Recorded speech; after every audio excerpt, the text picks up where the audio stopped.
آداب ناظرین، آج آپ کے لیے جو موضوع میں لے کے آیا ہوں وہ ہے سعادت حسن منٹو کی افسانہ نگاری۔ تو آئیے ہم دیکھتے ہیں سعادت حسن منٹو کی افسانہ نگاری۔ سعادت حسن منٹو بھی ایک ترقی پسند افسانہ نگار تھے۔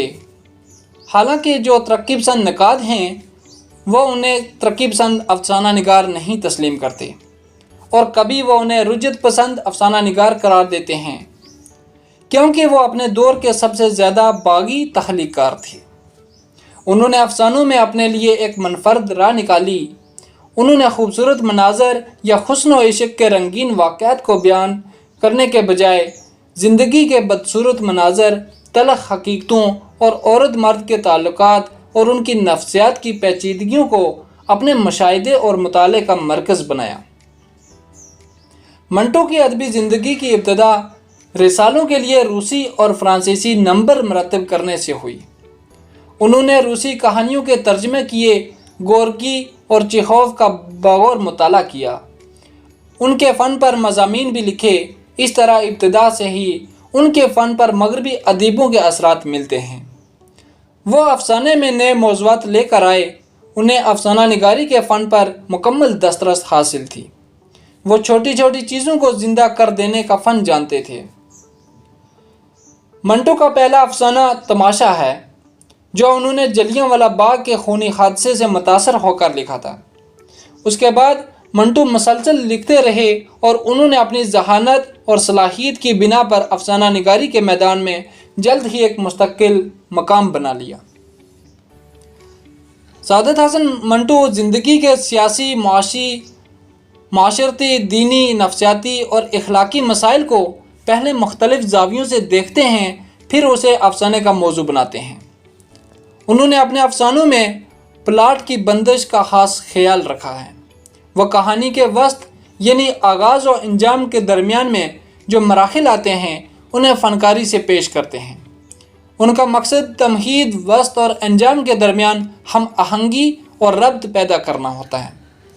وہ افسانے کی مجموعی حیت، تشکیل و تعمیر، داخلی اور خارجی پہلوؤں کو بہت اہمیت دیتے ہیں۔ اس ضمن میں ان کا افسانہ نیا قانون، ہتک، پھاہا، کھول دو اور ٹوبہ ٹیک سنگھ قابل ذکر ہیں۔ سعادت حسن منٹو کی کہانیوں میں اکثر سماج اور زندگی کے حقائق کے بے باکانہ بیان میں منفی اثرات بھی پائے جاتے ہیں، جن کے ذریعے وہ سماج کے اصلی روپ کو دنیا کے سامنے ظاہر کر دیتے ہیں۔ انہوں نے زیادہ تر ان موضوعات پر قلم اٹھایا ہے جو ان کرداروں کو پیش کیا گیا ہے، جن پر قلم اٹھاتے ہوئے اکثر ہمارے افسانہ نگار ہچکچاتے ہیں، یعنی طوائف کے موضوع پر اس کے دلال، گنڈے اور بدمعاش ایسے کرداروں کو پیش کرتے ہوئے وہ سنگین حقیقتوں کی نقاب کشائی بھی کرتے ہیں۔ ان کے عریاں اور بے باکانہ لب و لہجے کی وجہ سے ان پر مقدمے بھی چلائے گئے۔ منٹو نے اپنی صفائی میں صرف اتنا ہی کہا، اگر ویشیا کا ذکر فحش ہے تو اس کا وجود بھی فحش ہے، اگر اس کا ذکر ممنوع ہے تو اس کا پیشہ بھی ممنوع ہونا چاہیے۔ ویشیا کو مٹائیے، اس کا ذکر خود بخود مٹ جائے گا۔ سعادت حسن منٹو انسانی نفسیات کی باریکیوں پر نظر رکھتے ہیں۔ انہوں نے فرائڈ کے نظریہ تحلیل نفسی کے تحت اپنے کرداروں کی نفسیاتی، جذباتی اور ذہنی کیفیتوں اور الجھنوں کی مؤثر تصویریں پیش کیں، جس کا ثبوت ان کے بہت سے افسانوں میں ملتا ہے۔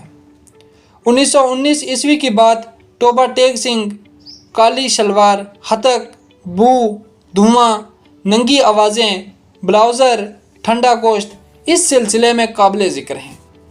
منٹو نے طوائفوں، دلالوں اور اوباشوں کے بارے میں افسانے لکھ کر سماج کے رستے ہوئے ناسور کو چھیڑا اور عام کاری کو معاشرے کے تاریک پہلوؤں کی طرف متوجہ کیا۔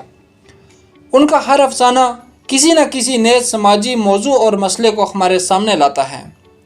سعادت حسن منٹو کرداروں کی نفسیات کے ایسے گوشے کو ہمارے سامنے لاتے ہیں جو عام لوگوں سے چھپے ہوئے ہوتے ہیں۔ انہوں نے اپنے افسانے ہتک میں ایک طوائف کی نفسیات کو انتہائی گہرائی سے پیش کیا ہے۔ افسانے میں ایک طوائف سوگندھی کے کردار کو پیش کیا گیا ہے جو حد درجہ حساس، درد مند، مخلص اور نیک ہے، لیکن جسم فروشی کے لیے مجبور ہے۔ بے بسی اور بے چارگی کی اس حالت میں بھی وہ عزت نفس رکھتی ہے، اور سیٹھ کے ناپسند کرنے پر اس کے اندر کی عورت پوری طاقت کے ساتھ جاگ اٹھتی ہے۔ سعادت حسن منٹو ایک ماہر اور چابک دست فنکار تھے۔ اردو افسانے میں ان کا مقام بہت بلند ہے۔ سعادت حسن منٹو نے افسانہ نگاری میں اپنے لیے ایک منفرد راستہ اختیار کیا۔ انہوں نے ایک سے بڑھ کر ایک افسانے لکھے اور اپنا لوہا منوایا۔ نفسیاتی اور جنسی نفسیات سے متعلق افسانے لکھنے کی ایک بڑی وجہ یہ بھی تھی کہ لوگوں نے ایسے افسانوں کو فحش اور بیکار قرار دیا تھا۔ انہوں نے اس شجر ممنوع کو ہاتھ لگایا اور اس کے تعلق سے سماج کے ناسوروں کو بے نقاب کیا۔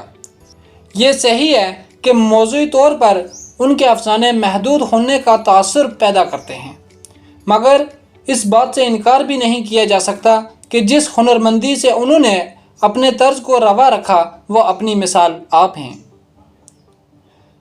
سعادت حسن منٹو کے فن کا کمال یہ ہے کہ وہ انسانی شخصیت کے نفسیاتی اور لاشعوری تجربات کو افسانوں کا موضوع بناتے ہیں اور ذہنی کیفیات اور احساسات کو ماہرانہ انداز میں بڑی صفائی کے ساتھ بے نقاب کرتے ہیں، اور وہ ان پہلوؤں کو ابھارتے ہیں جو انسان کی سرشت سے تعلق رکھتے ہیں۔ موضوع کے اعتبار سے منٹو کے افسانے منفرد ہیں۔ ان کا مشاہدہ بہت وسیع ہے اور اپنے افسانوں میں چھوٹی چھوٹی اور باریک باتوں کو اس فنکارانہ خوبصورتی سے ابھارتے ہیں کہ قاری حیران رہ جاتا ہے۔ سعادت حسن منٹو کے 11 افسانوی مجموعے چھپ چکے ہیں۔ ان کے افسانے موضوع کی ندرت اور تازگی رکھتے ہیں۔ بادشاہت کا خاتمہ، صاحب کرامات، عشق حقیقی، موزیل، ٹھنڈا گوشت، کھول دو، کالا قانون میں انہوں نے انسانوں کی کچلی ہوئی شخصیت کو اپنا موضوع بنایا ہے۔ منٹو کا اسلوب بیان صاف، سادہ اور رواں دواں ہے۔ ان کے افسانے قاری پر اپنی گرفت مضبوط رکھتے ہیں۔ یہ تھا ہمارا موضوع، سعادت حسن منٹو کی افسانہ نگاری۔ مجھے امید ہے آپ کو سمجھ آیا ہوگا۔ اللہ حافظ۔